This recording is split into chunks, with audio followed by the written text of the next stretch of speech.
A quarter century has passed since we first met Tony Soprano, the New Jersey crime boss dealing with family dysfunction at home and at work. The groundbreaking HBO series, The Sopranos, would eventually claim a record 21 Emmy Awards. Anthony Mason takes us to a Sopranos family reunion. Has it been a while since you've been back here? Oh yeah, it's been 17 years.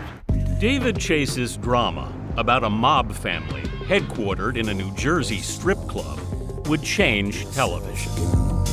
All year, creator and cast have been celebrating the debut of The Sopranos a quarter century ago. I had a lot of friends who were auditioning for this thing called Sopranos. I thought it was about singers. And he calls and says, you want to be in my new TV show? And I say, yeah, no thanks. Like a series on HBO was kind of like the bargain basement. And I'm not being facetious. Chase had offered it to all of the broadcast networks. And what did they say to you? Too dark. But it could be darkly funny, too. You're not gonna believe this. He killed 16 Czechoslovakians. Guy was an interior decorator. His house looked like I've never been able to figure out whether it's a comedy. I guess it's like life. I don't know, I hope. It started as a show about a mob boss with a troublesome mom. All I know is daughters are better at taking care of their mothers than sons. And that was my apartment up there. Chase, who grew up in suburban New Jersey, based her on his own mother. So why did you want to put her with a gangster? I believe that if my mother had been a male, Yeah. she might have been a criminal. Hey, Ma. Nancy Marchand just brought it to life. I wish the Lord would take me now. Well, in the meantime. Tormented, Tony Soprano is driven to see a therapist, Lorraine Bracco as Dr. Melfi. Mr. Soprano? Yeah. So you based Tony's mother on your mother, and you based the therapist on your therapist. I think I was probably trying to remother myself. Oh, interesting. I was looking for a woman of my mother's age Yeah, who wouldn't behave like a maniac. yeah. And that's what Tony's trying to do. Yeah, yeah. But Chase also saw The Sopranos as a parable of America in decline. At that time in America, there was so much consumption, greed, that it was enough to make a mob boss sick. The late James Gandolfini played Tony as an endearing anti-hero. He's incredible.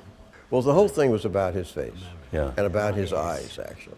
There's something about his eyes that was otherworldly. It says with pulp.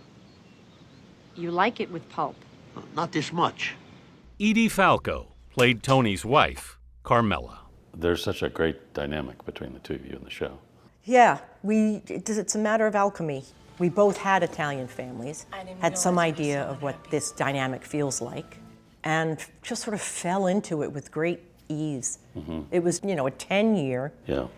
marriage, and it was as close to a real one as I had known. Musician Steve Van Zandt played Tony's underboss, Silvio Dante.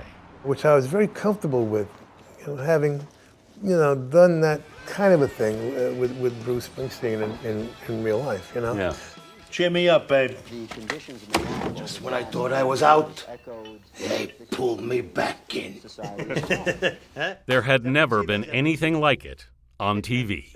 No stars, too many characters, no seductive lighting, no cute camera moves, nothing other than this very weird story of a mob boss who has a nervous breakdown because ducks flew out of his pool. That's the makings of a hit show, More than a hit, it's become an enduring cultural phenomenon.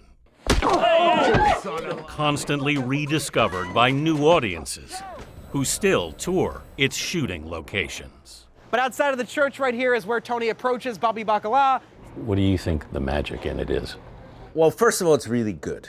Michael Imperioli played Tony's hot-headed nephew, Get a pastry box. Christopher Moltisanti. Move it! Script after script, it would get more interesting and deeper. And, by the end of the first season, I was like, this is incredible. It was like, I guess a musician playing, Bach or something. It's like, oh, this is just an honor. Within 2 shows, everybody stopped me on the street, Sopranos. Yeah. The fact that I had been a rock star for 20 years before that, gone. I mean, it's just like... We would go out, 5 or 6 of us, and get a standing ovation. It was like playing for the Yankees. Steve Schirripa joined the cast in the 2nd season. Bobby Baccellieri, the last man standing. We were sincerely friends, on and off. The only tense day I can remember, honestly, was the day we whacked Vinny Pastore. Yeah. Big pussy. Is that okay, Tony? Did I sit? Because, when you kill somebody, or they die on the show, you're not going to see them anymore. It was a fate all the actors knew they could face. The more they gave you to do, your character, the better shot at you getting killed off. I didn't buy an apartment here until the show was over. Schirripa got a call one night from David Chase, who asked to come over. He'd never been to your house before. No! Does it come to your house? How they killed you then became a badge of honor. Yeah. Was it a good kill or did you fade away? Yeah. Mine was pretty good. The train store, it was pretty cool.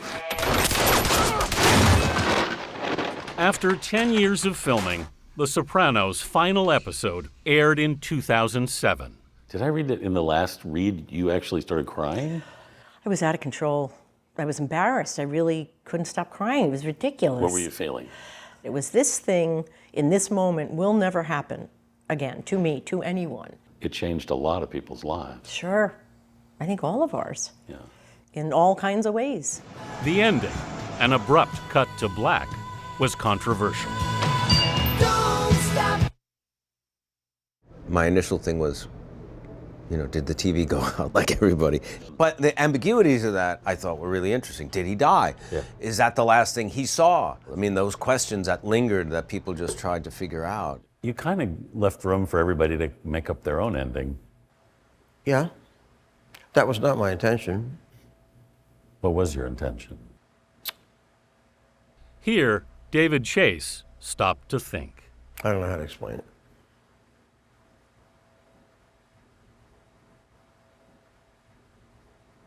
Life is precious. And I don't think if he'd gone to prison or if he'd died with his face in the linguine, I don't think we would have thought that.